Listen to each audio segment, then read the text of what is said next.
I have a great time with my life, and I want to share it. I love living. I think that's infectious. It's something that you can't fake. Greatness is not this wonderful, esoteric, elusive, God-like feature that only the special among us will ever taste. You know, it's something that truly exists in all of us. It's very simple. This is what I believe, and I'm willing to die for it. Yeah. Period.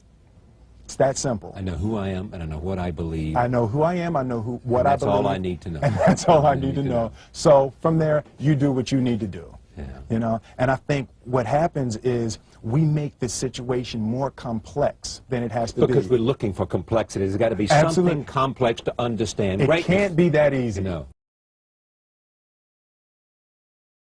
We didn't grow up with the sense that where we were was where we were going to be.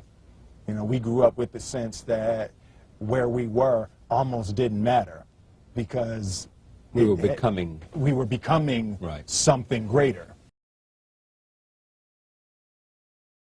The separation of talent and skill is one of the greatest misunderstood concepts for people who are trying to excel, who have dreams, that want to do things. Talent you have naturally. Skill is only developed by hours and hours and hours of beating on your craft. I've never really viewed myself as particularly talented. Where I excel is ridiculous, sickening work ethic. You know, while the other guy's sleeping, I'm working. While the other guy's eating, I'm working. There's no easy way around it. No matter how talented you are, your talent is going to fail you if you're not skilled. You know, if you don't study, if you don't work really hard and dedicate yourself to being better every single day, you'll never be able to communicate with people, with your artistry, the way that you want. So the only thing that I see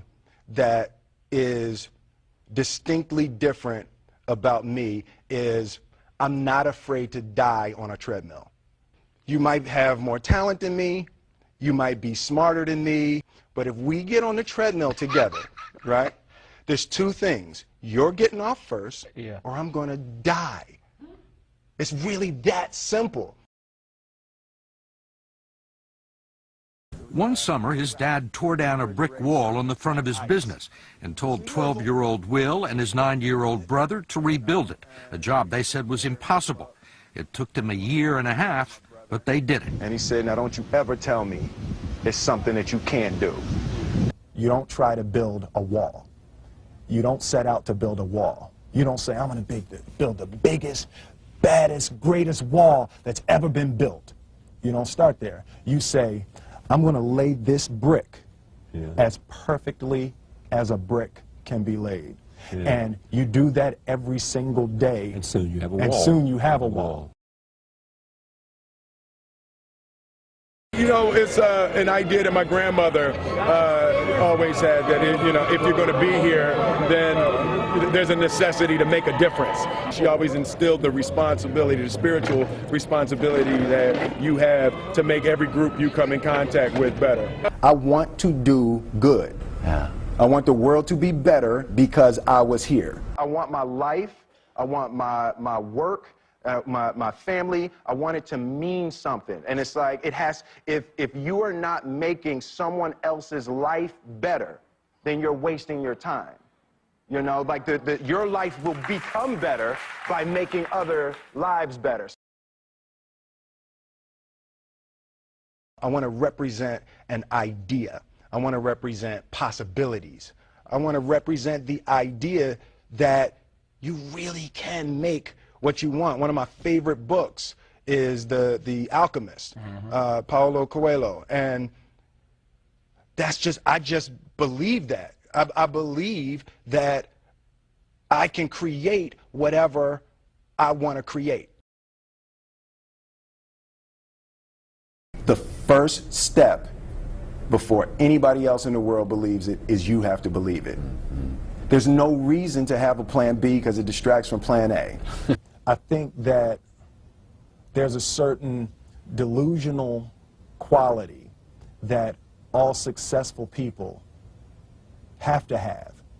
You have to believe that something different than what has happened for the last 50 million years of history. You have to believe that something different can happen. Confucius said, he who says he can and he who says he can't are both usually right.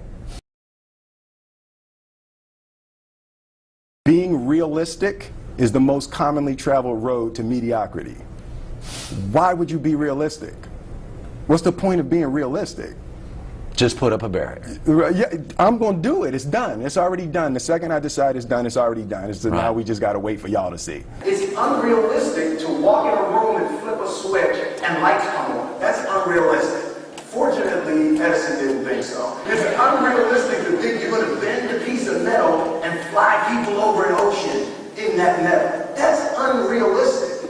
But fortunately, the Wright brothers and others didn't believe that. And it just seems like such a ridiculous idea to me to embrace the idea that it's not going to happen and that's not real for that to happen. As soon as you say it, now you just made that real.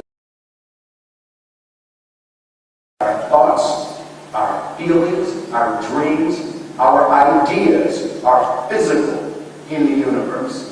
That if we dream something, if we picture something, if we commit ourselves to it, that is a physical thrust towards realization that we can put into the universe. That the universe is not a thing that's going to push us around.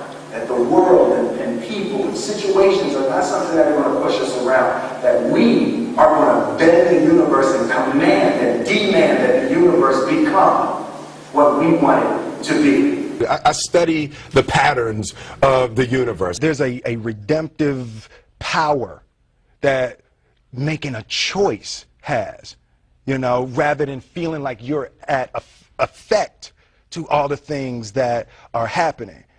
Make a choice, right? You just decide what it's going to be, who you're going to be, how you're going to do it. Just decide. And then from that point, the universe is going to get out your way. It's like it's water. It wants to move and go around stuff, you know. You know, there's a flow of the universe that I've grown to know just how to go with it. I realize that to have the level of success that I want to have, it's difficult to spread it out and do multiple things. It takes such a desperate, obsessive focus. You really got to focus with all of your fiber and all of your heart and all of your creativity.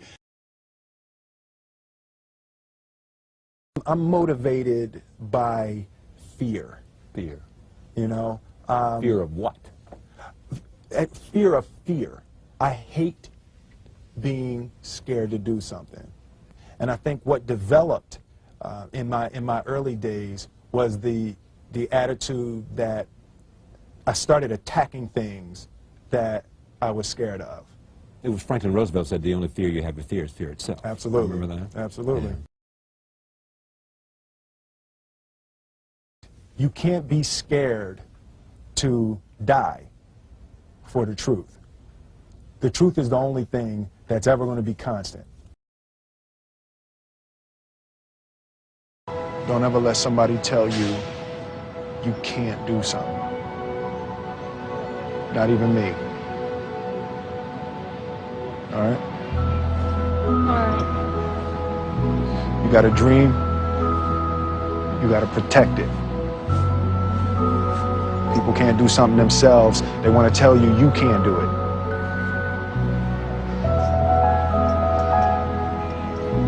You want something, go get it. Period.